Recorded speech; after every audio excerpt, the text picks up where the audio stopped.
Mitsubishi might not be a new name for you. It's one of the largest groups of the multinational companies rooted in Japan. But there is something that crashed their empire. We'll explain how Mitsubishi went from being one of Japan's most successful companies to declaring bankruptcy in 2020. Hello guys and welcome! The Day to Learn is all excited to show you some amazing videos. Are you a subscriber yet? Then please turn on that subscribe button and never miss another update. Ring the bell icon to make sure. Let us follow Mitsubishi's epic journey from Pinnacle to Pitfall. The story of the rise, fall, and revitalization of Mitsubishi Motors, a Japanese automaker, dates back more than 130 years. Since its founding on Yotaro Iwasaki, who built his pioneering aircraft engines at a Fukuoka dry dock. Mitsubishi Motors has been both innovative and colorful, including its diverse array of endeavors. Watch as we explore here. In 1870, an ambitious young man named Yotaro Iwasaki founded the first Mitsubishi shipping firm. Japan had only recently emerged from centuries of feudal isolation and was attempting to catch up with the West. Yotaro's company expanded quickly and diversified into a wide range of manufacturing and commerce. Yotaro Iwasaki was from Kochi, a city on the island of Shikoku that was home to powerful Tosa clan. He worked for the clan and excelled at managing its Osaka trading operations. Mitsubishi, as an integrated organization, came to an end during World War II. However, independent companies with roots in the old Mitsubishi are active today in nearly every industry sector of the Tsukumo Shokai, with 3 clan-chartered steamships. That was the start of Mitsubishi. From the beginning until now, Mitsubishi has been an amazing story in the automobile industry. It has been around for over a century and still performs with excellence. The story of Mitsubishi started in 1886 when Oritani Kanji established a trading company, Tsuno Sozen, in Tokyo, in Japan. This company started with the concept of importing machinery from Europe into Japan. In 1937, after World War II ended, Mr. Tawara Shojiro took over the company and began producing typewriters and making parts for them. By 1945, they had expanded rapidly due to an abundance of raw materials at hand, as well as a restoration effect underway by General MacArthur's occupation authorities, which called for the civilian authority to rebuild Japan after years under Soviet control due to World War II. When we say Mitsubishi, the first and maybe the only thing that comes to anyone's mind is the car industry. We know them as automobile makers, so it would be unfair if we did not mention their journey in the field of car making.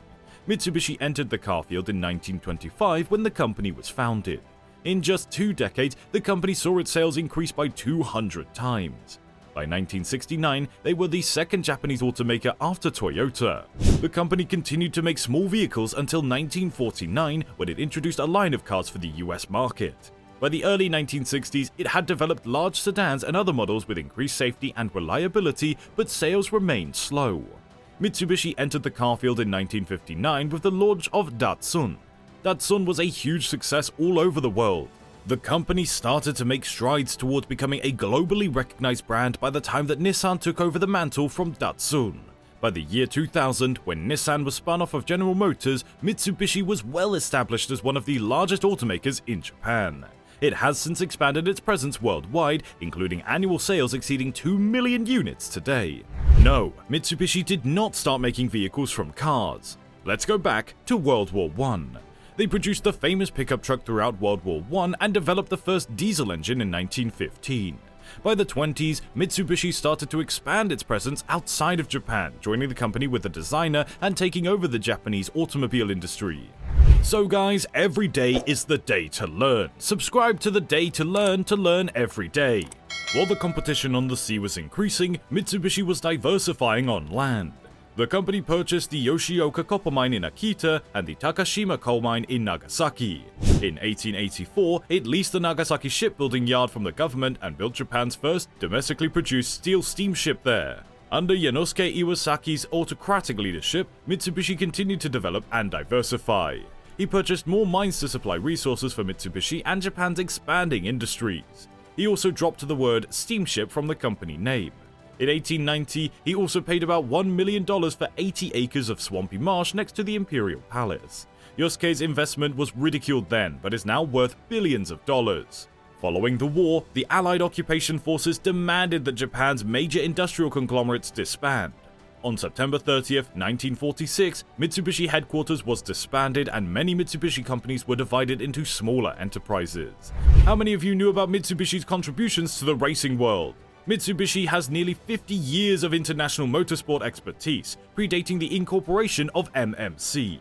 Starting with street races in the early 1960s, the company faced struggles with off-road racing. In the 1970s, it dominated endurance rallies, the Dakar Rally in the 1980s, and the World Rally Championship Group A and Group N classes through the 1990s. Ralliart was Mitsubishi's racing subsidiary, which competed formally until 2010. From 1966, the company focused on the Japanese Grand Prix's emerging open-wheel Formula Car categories, winning the exhibition class. They also finished first and second in class in 1967 and 1968 respectively, and then they finished third in 1969 and 1970. They finished the 1971 Japan GP with an overall of 1-2 in the 2-liter DOHC F2000 driven by Kuniomi Nagamatsu. Now, let's go into the problems faced by them. What actually happened to a stable company like this? If you're enjoying the video so far, then give us a big happy thumbs up. Mitsubishi's benefits from its strong presence in Southeast Asia were reversed as a result of the region's economic crisis, which began in 1991 with the collapse of the Japanese asset price bubble, referred to in Japan as the start of the lost decade, and lasted until 1997. The Plaza Accord Agreement in 1985, which sought to equalize the US dollar with the Japanese yen and the German mark, contributed to the collapse. In September of that year, the company closed its Thai factory due to a drop in the Thai currency and falling customer demand. The large truck plant, which had produced 8,700 trucks in 1996 alone, was permanently closed. Other Japanese automakers such as Toyota and Honda have used their success in the United States to boost their dwindling domestic sales. With a comparatively small share on the American market, the impact of the Asian economic turmoil had a greater impact on Mitsubishi, and the company's 1997 losses were the worst in its history. Furthermore, it lost its position as Japan's third largest automaker and its market share abroad to Mazda. Its stock price plummeted, forcing the company to cancel its year-end dividend payment. Mitsubishi appointed Katsuhiko Kawasoe as president in November of 1997, succeeding Takemune Kimura. Kawasoe announced an aggressive restructuring plan to reduce costs by $350 billion in 3 years, lay off 1,400 employees, and return the companies to profitability by 1998. While the program was initially successful, the company's sales remained stagnant as the Asian economy sputtered. Mitsubishi was forced to skip dividend payments once more in 1999. In October of 2005, MMAL introduced the Mitsubishi 380 to the Australian market as a replacement for its long-running Mitsubishi Magna and as the sole vehicle produced at its Clovelly Park assembly plant.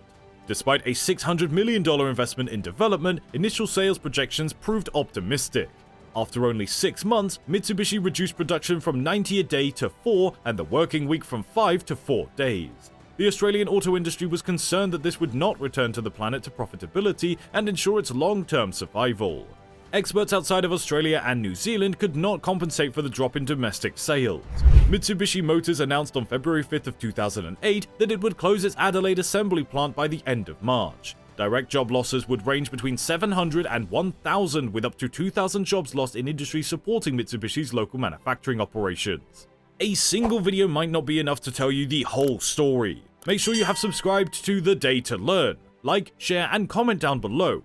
Also, for more videos, right-click and enjoy. We'll meet again sometime, but for the meantime, it's goodbye.